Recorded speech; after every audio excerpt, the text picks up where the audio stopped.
అంటే అంటే ఇప్పుడు అంత అంత బాధ వ్యక్తం చేస్తా ఉన్నారు కదా మీరు మనసు నుండి. ఎందుకు అంత పర్సనల్‌గా తీసుకున్నారు? అరే తెలంగాణ ఇప్పటికీ హ్మ్.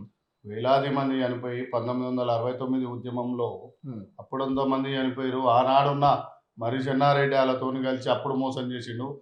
కాసు బ్రహ్మానంద రెడ్డి తెలంగాణకు ఊతకోత పోపిచ్చిండు. హ్మ్. ఉరికిపిచ్చి చంపిపిచ్చినోడు కాసు బ్రహ్మానందం రెడ్డి. కాసు బ్రహ్మానందరెడ్డి ఊచకోత కోసినని మీరే అంటున్నారు గదా!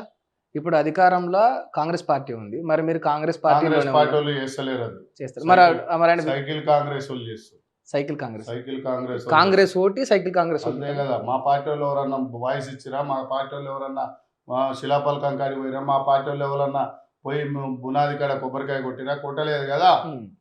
మేము జేయలేదు గదా! హ్మ్. అంటే ఇప్పుడు మరి ఆడికి పోయిందెవరు? ఏమో మాకేం తెలుసు? ఇప్పుడు రేవంత్ రెడ్డి కాంగ్రెస్ పార్టీ ముఖ్యమంత్రి గదా! ఉన్నాడేమో. ఆ! మేము మంచోడనుకున్నాం. ఆ! టీడీపీ అన్ని విగ్రహాలు పెడితే, హ్మ్. ఇయాల నేనొకటి కుల్లా బాత్ చెప్తున్నా. హ్మ్.